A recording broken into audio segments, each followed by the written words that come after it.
when God come back. All right. Don't be sidetracked. Tell you that. Don't be sidetracked by error. Don't be sidetracked by error. Come on, how many got this message? How many got it down in your spirit? Amen. How many got it in your spirit? Amen. How many have been sidetracked? Yeah. Oh, yeah. Come on here. We got some folk here been sidetracked, right? Amen. A lot of people you thought were in the place. You thought we talked to a woman about yesterday. I ministered to her. 2 months. I walked in the building. John, I walked in.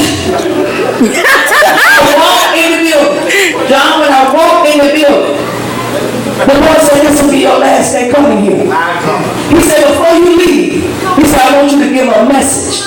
And if she don't follow this message, this building that she sees, she'll see no more.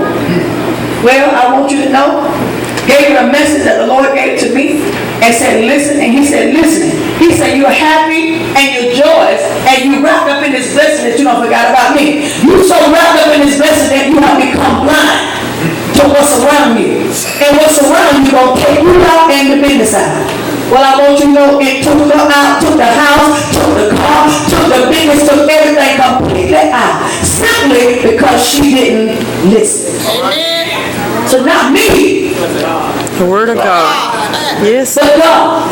And she said, woman of God, I lost the number. I done lost everything. But I had to tell you, everything the Lord told you, a prophet from Orlando told her the same thing. So she denounced both of them and felt like the folk were with her. And what they did, they undergirded, got the business from under her, and she don't have the business no more.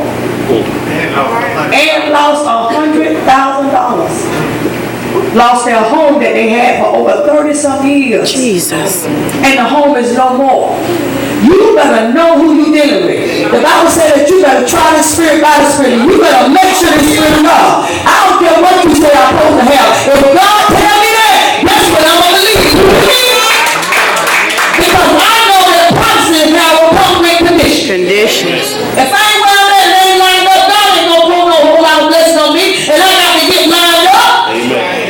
And he just going to put on you. And he can't trust you with 20 and now he want 2 million. Oh, Lord. He can't trust you with $2. Because when you get that 2 million, you're going to fly past here in your jet and have a sign out there and say, I'm honeymooning. I've gone somewhere else. So my husband and I often say,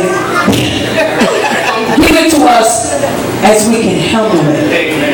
God, the way, and this is a blessed ministry, I know it, and even if it's, I don't say it as much because we were told this even before we got here, that it was blessed. So I don't despise small beginnings.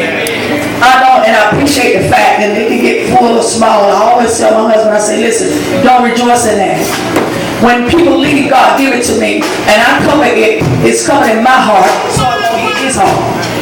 And I tell him that God showed it to me vividly what's going on, and I share it with him. And he said, honey, I didn't know that. I said, keep watching. Keep watching. It's going to happen. Well, it happened. I said, the bishop told you, don't get close to these people because when they leave, amen, it's going to do something to your heart. Amen. So you got to love one another. I got to love y'all through the spirit. I can't love y'all through the flesh. Amen. I got to love you through the spirit. I love everybody. You know what? I don't know nobody that I hate. Amen. And some folk hate folk. I don't know nobody, mate, that I hate. I've been done my own course, but I ain't by myself. Come on here. Lie on, come on here, but I ain't by myself, but I don't know nobody that I particularly hate. I may not agree with some things in their life, but I learned how to pray for them, Stacey, that they'll get to that level. Because I always remember this, Minister Carol, that I one day was saved. One day I was bragging, chopped up.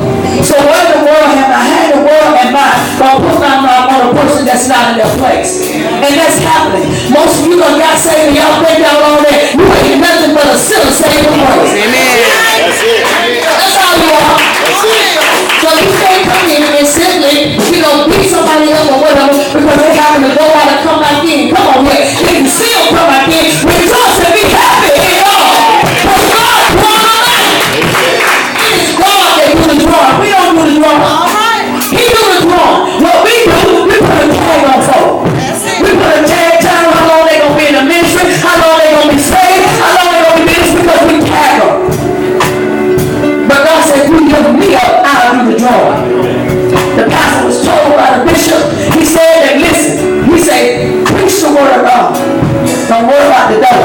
worry about the souls. And the souls is what's important. I desire that all y'all make it, but mostly myself. My desire, amen, is for everybody to make it in. But you know what? Who I got to keep in mind? Me. Amen. And I got to stay on track. And I cannot stand before you, amen, and preach the word of God, because the Bible tells me in order that you know that preach the word of God, they got to live by it. So I happen to tell you about your character. I happen to tell you that just because God has delivered me in that area, and I can tell you about that. So it's up to you to listen and take it. Hallelujah. But sometimes we have our own special people we want to listen to. The prophet God can come in and tell me, because you certainly can't tell me anything. But he said also to be not afraid of their faces. And I'm not. I'm not. Because you don't have the hell of heaven to put me in. Amen. Because I'm serving the Lord until I die. And then what's left up to me where I go be in, because I hope that I have eternal life. I hope that I do. Amen. I hope that I make it in. So I just got to serve God, Myron, until I die. But most of you here have allowed somebody to kill your destiny. You had in mind what you really wanted to do even in this ministry. But you let somebody whisper in your ear and tell you that they